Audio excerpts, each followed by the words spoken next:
वजीर अफजाइश मवेशियान टी श्रीनिवास यादव ने कहा कि अगरचे के तरक्याती काम हो भी जाएं तो तेलंगाना रियासत का दर्जा मिलने के बाद ही अवाम मसाइल हल हुए हैं।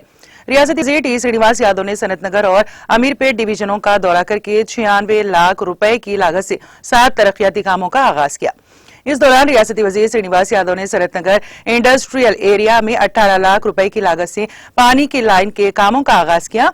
एसआरटी कॉलोनी के कोल्स हाई स्कूल के करीब 18.50 लाख रुपए में लागत से पानी की लाइन का काम, इसी तरह राम रेड्डी अस्पताल के करीब 8.50 लाख रुपए की लागत से ड्रेनेज लाइन के कामों, एसआरटी कॉलोनी में 16 लाख रुपए, अमीरपेट डिवीजन के रेवेन्यू कांगर में 11.50 लाख रुपए की लागत से पानी की लाइन, एचडीएफसी बैंक के करीब 16.50 लाख रुपए की लागत से पानी और सीवरेज लाइन के अलावा सत्यम थिएटर के करीब 7 लाख रुपए की लागत से शुरू होने वाली सीवरेज लाइन के कामों का आगाज किया। इस मौके पर उन्होंने कहा कि आवाम की जरूरियात को मद्देनजर रखते हुए इसके मुताबिक इकदाम किए जा रहे हैं। उन्होंने कहा कि जो तरक्याती काम 60 साल में नहीं हुए थे, तेलंगाना रियासत की तश्कील के बाद वजीर आला केसीआर ने सिर्फ 9.5 साल में कर दिखाया।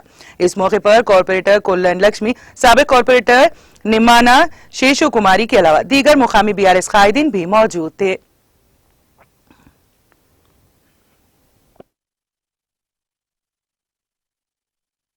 అమీర్పేట్ డివిజన్లో మినిస్టర్ తలసాని శ్రీనివాస్ యాదవ్ గారు పలు అభివృద్ధి కార్యక్రమాలకు శ్రీకారం చుట్టడం జరిగింది. దీంతో ఇప్పుడు కోడ్ వచ్చే ముందు దీంతో అన్ని పనులు కూడా శంకుస్థాపనలు చేయడం జరిగింది. ఇక ముందు పనే మిగిలింది. కాబట్టి ఎక్కడ ఏమున్నా సరే ఈ లీలానగర్ని చూసుకుంటే కనుక మొన్న లీలానగర్ వాసులందరూ వచ్చి మినిస్టర్ గారిని పిలవడం జరిగింది.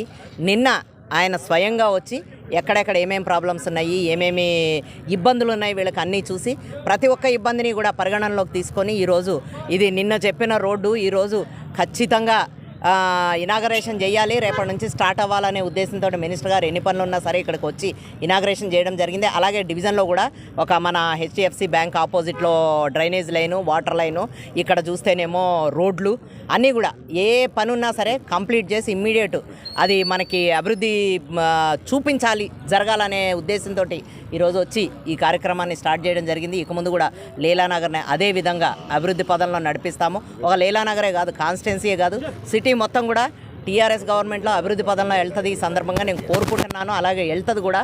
ఈ ఎటువంటి ఇందులో సంకోచాలు అవసరం లేదు. ప్రతి ఒక్కరికి మినిస్టర్ గారు అండగా ఉన్నారు. అలాగే మినిస్టర్ గారు కూడా అందరూ ఉన్నారు. కాబట్టి ఈ అభివృద్ధి అనేది ఇలాగే పరుగులు పెడుతుంది, 100 కోట్లతోటి పరుగులు పెడుతుందని ఈ సందర్భంగా నేను తెలియజేస్తున్నాను.